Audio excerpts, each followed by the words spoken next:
We are in Broome. Hey. We made it, the big long drive up the coast. It's a fair way up there. We did have one stop overnight on the way up from Port Hedland. Massive hike to get from, where were we? Cape Range? We're in Carragini. Carragini, sorry. To get from Carragini through to essentially Broome. We had 2 stops and we pushed it. We definitely did a lot of driving. So now that we're here, we're going to check out Broome for a few days, go and do all of the iconic visits like the camels on the beach tonight and check out the town, stock up a little bit, ready for our trip up to Cape Leveque. Harry's finding lots and lots of things down here on the beach.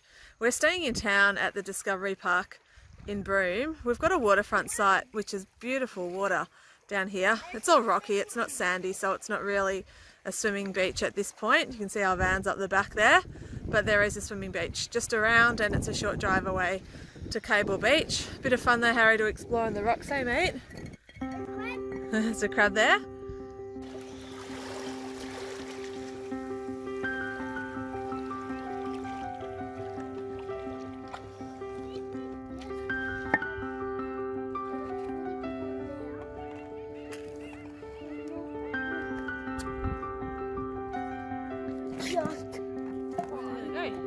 Oh, there it is.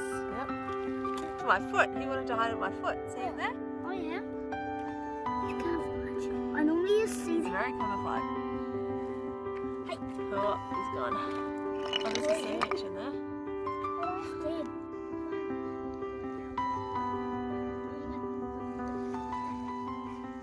So this is the Broom Chinatown. So it's quite modern actually, and it's got that definite tropical feel. We're going to go for a bit of a look through the shops and maybe get some afternoon tea. Steph's going in for shopping, so apparently she stole something, and we're hanging outside, eh boys? So this picture theatre, it's an outdoor one, was built in 1916 and it screened its first talkie, Monte Carlo, in 1933.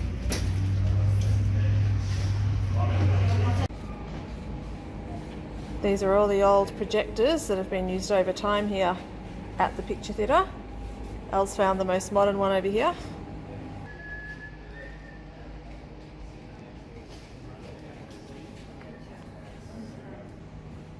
Old Carry Cherry. Might have picked people up, that one. It's pretty special.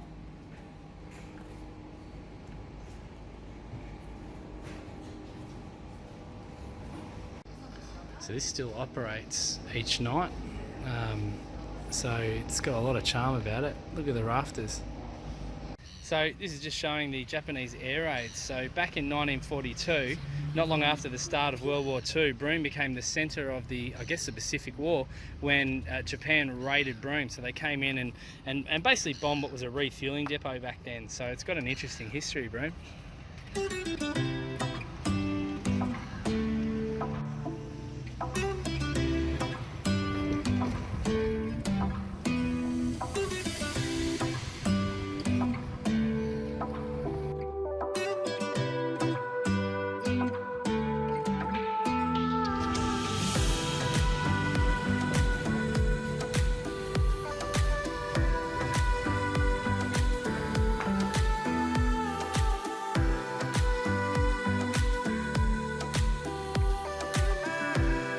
How good is this? I actually feel like I'm in Asia. Have a look.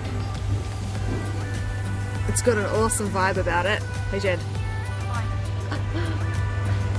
Al's pretty comfy. Typical male.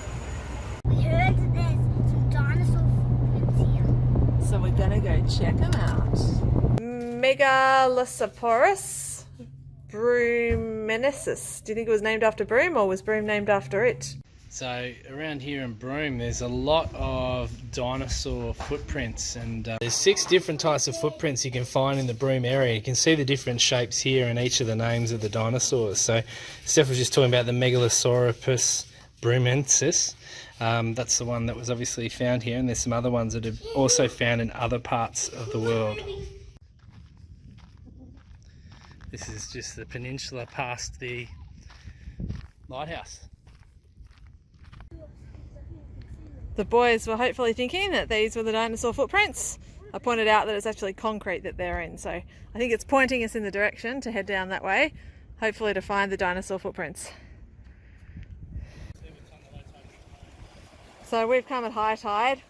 There's a lot of water down there battering away at the rocks, so it's actually quite amazing that these dinosaur footprints can actually survive that water every day on them. Thumping away, crashing away, and that the footprints are actually still under there. Beautiful rocks down here.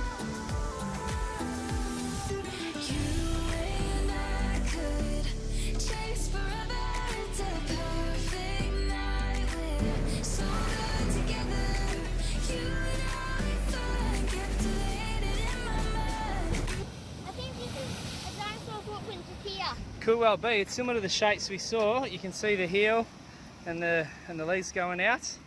That definitely could be one. Got that shape about it. These massive slabs of sandstone, they just tipped over. The ocean's just smashed them over time. Huge. And so the footprints have basically gone into them because they used to just be mud flats or you know, sediment. And the dinosaurs would walk across them and they'd fossilise over time. And so that's why they could be anywhere in these big slabs of sandstone over such a long period ago. We're coming into Cable Beach, an iconic spot here in Western Australia, in particular Broome. So we've got our picnic here, got our bags. We're going to go join some other travelling families for a bit of time on the beach. Unbeknownst to us, you can actually drive down to Cable Beach. You just got to head north, not south. We probably should have done that, so then we could have taken the car, watched the sunset from the car. So those iconic camel photos that you see on Cable Beach start here at a camel muster. So they're all lined up, ready to climb on board. There's Team Red and Team Blue further up. We went back for the car. It was a long walk down here. And we're away, baby. We're on the road, cruising along. We'll show us over on the beach. Awesome. Just passing by. Each their own when it comes to beach transport.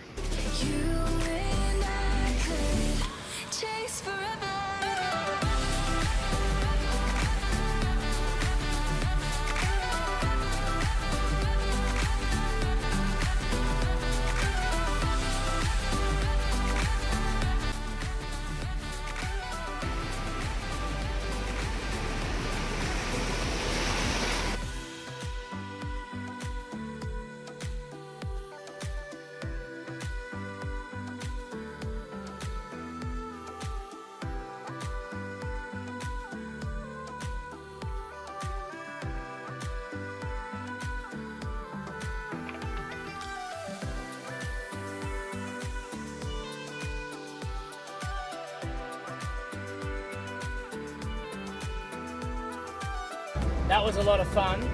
We got to watch sunset, got to see the camels, we had a barbecue dinner.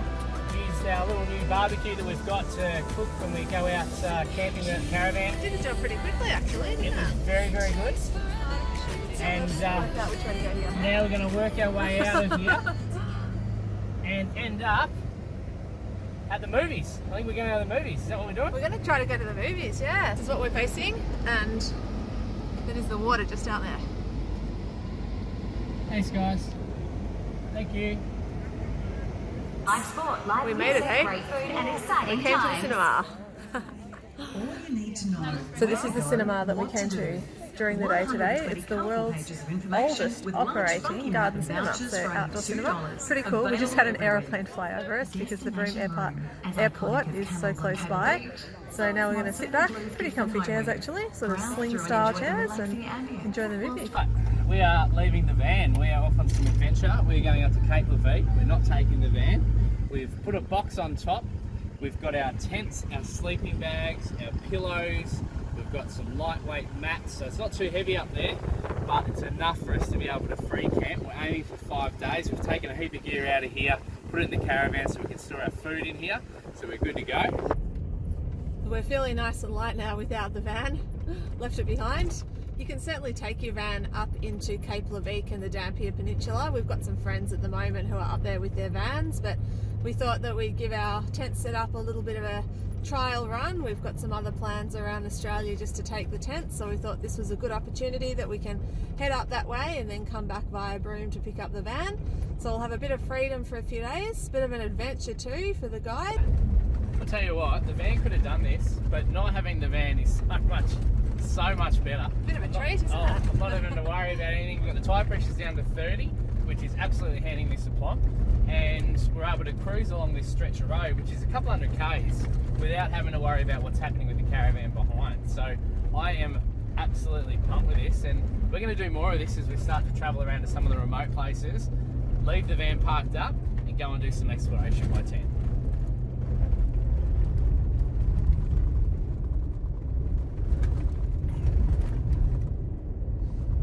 First stop, we don't have the van, we're going into Cygnet Bay Pearl Farm. We're going to check it out, do a couple of tours, hopefully camp by the water. This looks pretty cool here, coming into Cygnet Bay.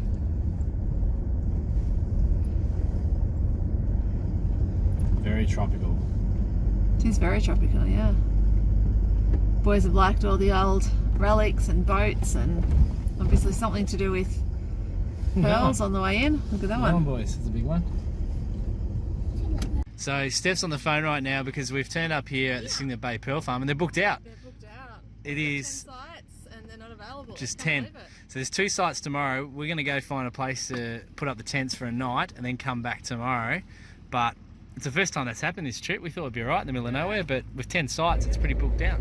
And just as quick as that, we're leaving Cygnet Bay. Hey, sometimes things just don't go to plan, but that's cool because we're going to Gumbanan, which is one that I was originally pretty keen to go to. So we're going to do 2 nights there, come back here for 1 night with some friends later on. So Cygnet Bay was booked out is the reason we're not staying. So they only have 10 sites here, 5 for tents and 5 for vans, and they were all booked out tonight. So we'll go and stay at Gumbanan for a couple of nights. Apparently they've got heaps of sites. Just turn up, find a site that you like, and the caretaker comes around later on in the day.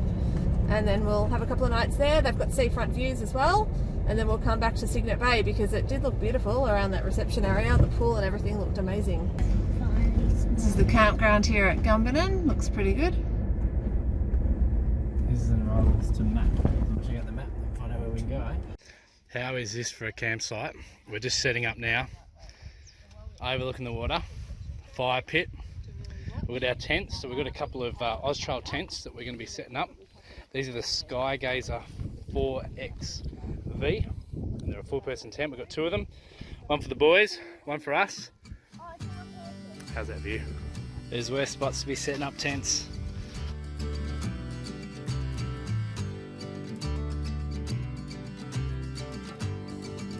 Have a look behind us. I cannot get enough of this view. We've got the beautiful water, the rocks behind us, and then each morning we've been coming up to this beautiful hut here, overlooking the water to do our schoolwork. Camp kitchen up there. Absolutely stunning. That water is just perfect. Check out our classroom for the day. How lucky are these kids at the moment having waterfront classrooms all week up here in Broome. So we're at Cape Leveque at the moment, and we've got this beautiful storytelling hut here at the Aboriginal community that we're staying at. So we've decided to utilise that today for our schoolwork.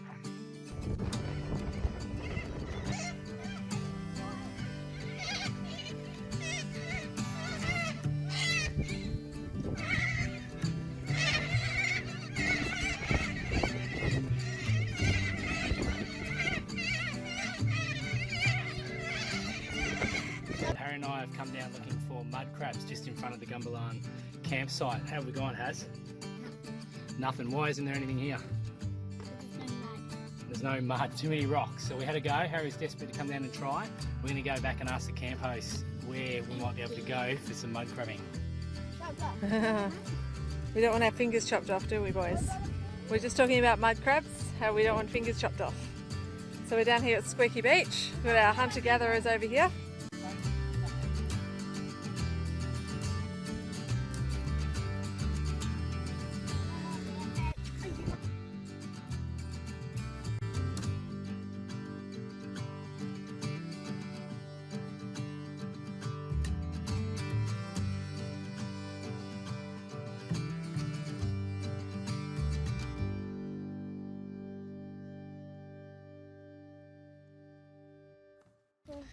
We've got dinner preparation underway. Harry's taking some initiative and grating some carrot.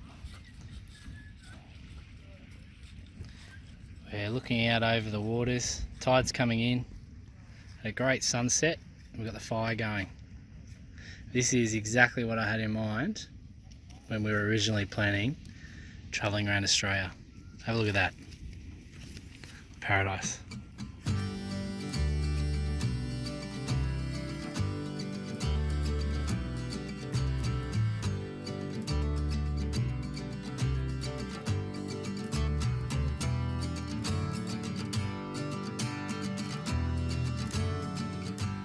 Just enjoying marshmallows by the fire.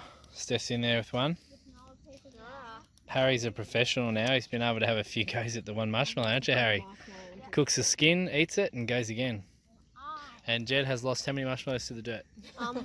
I lost half of the first one and half of the second one. So Two halves is one marshmallow. School is always in. Well done, friend. He's been doing fractions. And Alex is working on being a fire dancer. We're on the way out from Gumbannen. We had a great stay. We had a beautiful waterfront site, absolutely amazing views, and I particularly enjoyed watching the tide come in and out throughout the day. Massive tides, rocks that you can see quite a long way out that then just disappear when the high tide's in. So it was a really interesting place to stay, beautiful outlooks, and we did really well in our tents for the first time too. We're heading not far down the road now, only 5 minutes down the road, over to the Cygnet Bay Pearl Farm. We've managed to get a spot there for the next couple of nights. If you can get in there, it's amazing. It's a beautiful resort-like feel. The staff are really friendly. The pool, we've already had a dip in. Hey? This place is meant for me. Look at the colour of the seats. It's definitely teal central. If you've been looking at the caravan, Steph has a preference for teal. So she's already at home. She did come back.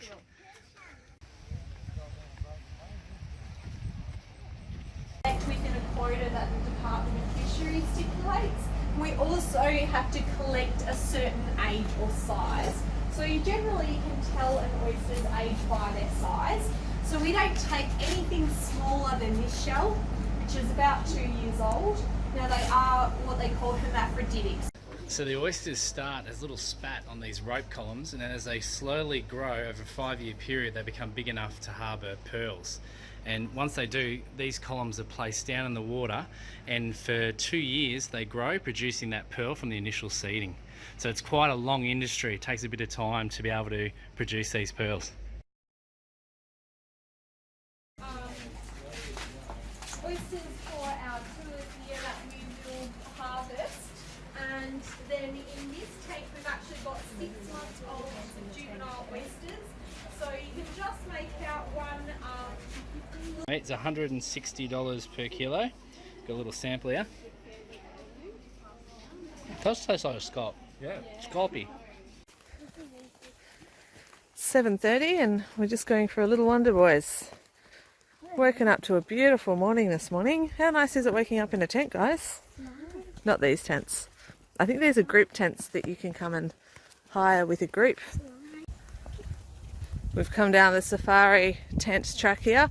Lots of different tracks towards different types of bush tents, campsites, van sites. Here we go, come to another sign. Harry, what does that one say? Tent 7 and 8. Ah, do you recognise those caravans? Nope. Yes, maybe. Yeah. I think that's where we're camping. We've done a loop. Should we go and check out tent 7 and 8? No. You want to go that way? I don't know what's up that way. It doesn't have a sign for that way. Well, it's going to be safari. Are we camping at safari? Well, we could go to safari, I guess. Alright, let's go see. Alright, let's go this way. So from the safari tents, we've got beach access down here. There's the water. Wowee. Alright, we've been for a morning walk and now we're back for buffet breakfast. What's on offer for buffet breakfast this morning, boys? Everything. A little bit of everything. Hash brown, avo, nice, tomato, oh, mushrooms, baked beans, eggs. That one's tomato. Some ham going on over here. Avocado. Wow. Avocado, Al? Alright, Harry, we've just come to the toilet and what have we found? A frog. A frog. This is our first ever post from the toilet. Glad it is. Look at that cute little guy. I don't think I should use this loo. Should I go to a different one? What if there's a frog in that one? I'll have to find another one. Look at that. Got this awesome area down here. Jed's been practicing his flips. Brilliant trampoline. Oh, I nearly stuck it. Boat over there. Table and chairs for the parents. Harry's got his soccer goals down the end, complete with the soccer ball. It's an awesome spot to hang out. It's been our table just there, that one there. Little cubby house for small kids as well, and some more tables back there as well. This'll work. Look at that.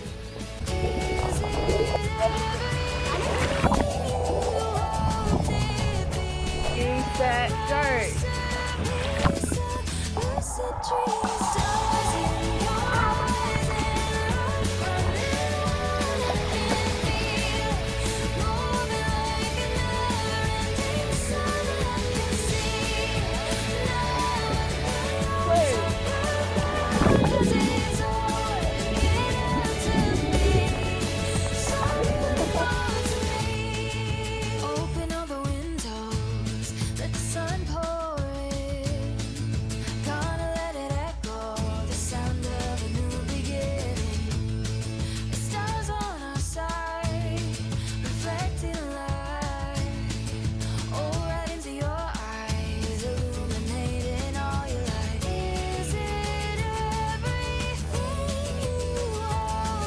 Show us the crocodile. Alright.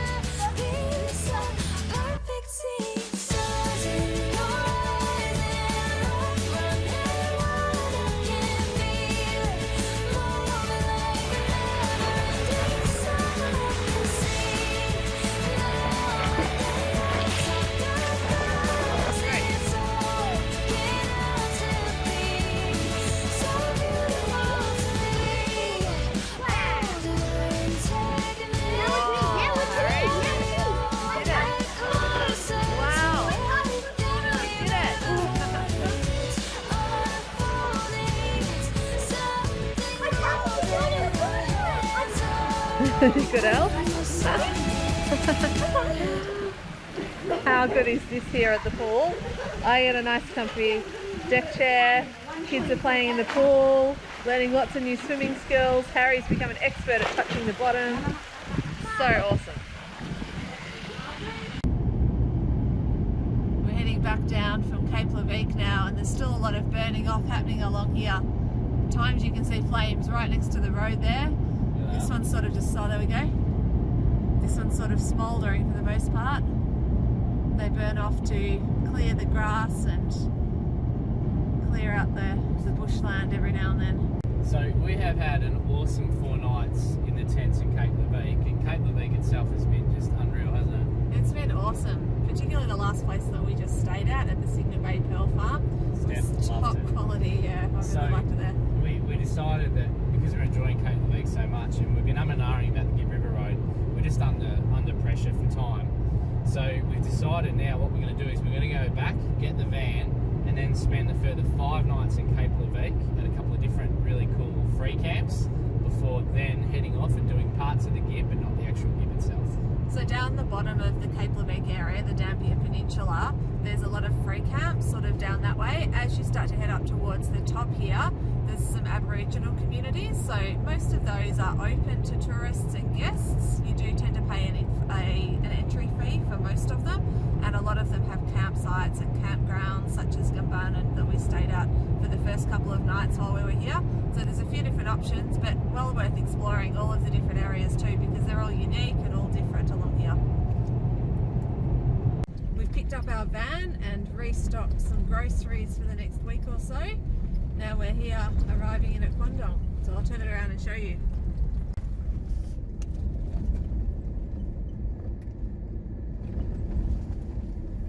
This is a road up to Kwandong, or basically all the free camps along the left hand side of Cape Leveque.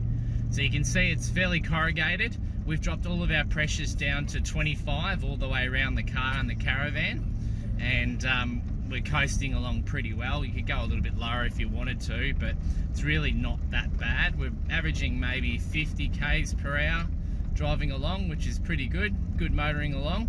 And there's parts that are way better than this, but this is probably the worst of it, so it's not too bad. Pancake time. Got our batter going, watching the waves roll in. What an awesome way to start your morning. Stars in the rising, love running wild, I can feel it, moving like a never-ending summer. I can see it now and then, talk about 'cause it's all working out to be so beautiful. Stars in the rising, love running wild, can't you feel it, moving like a never-ending summer. I can see it now and then, talk about 'cause it's all working out to be so beautiful. So just coming down from our caravan here, and this is where we were swimming this morning. Have a look at that. The tide has gone right out. These are 9-metre tides. So where were we swimming, Harry? Somewhere over here. Just around here. Just here we were. And it is now totally dry. These rocks behind us were totally covered. Pretty amazing how much the tide moves around and just drops off. We're going to go find some dinosaur footprints. You with me? Let's go. Stars in the rising, love running wild, can't you feel it, moving like a never-ending summer. I can see it now. So we're about 60 metres from it after our hike. I've got the WikiCamp app up and I'm using Google Maps. So you can see I'm sort of geocaching my way across to it. About 50 metres, boys. And there's some photos of what it should look like. So it looks like it's going to be in these rocks up here. Let's see how accurate it is, because we're 40 metres away. So it's around here somewhere, guys. Bear in mind there's a 10-metre error with satellite technology. Somewhere around here, boys. We're right on it. The hunt begins.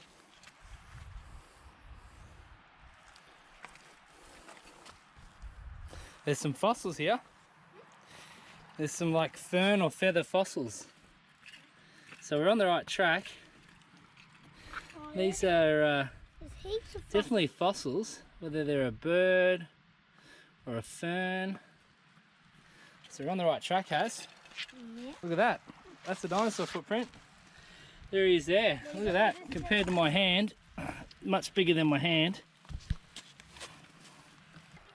I reckon that's definitely one. There's more fossils through here too. These might be dinosaur. More fossils. Look at them. These might be dinosaur. Okay, let's have a look. The boys are on the hunt. That's not dinosaur. I didn't know if we were going to find them, boys, but we have. So Broome and the Dampier Peninsula, this whole area used to once be inhabited by dinosaurs.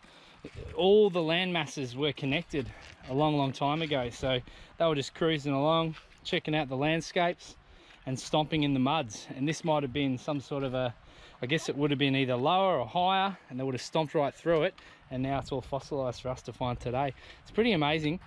The footprints we've been seeing today are from a dinosaur which evolved into a chicken.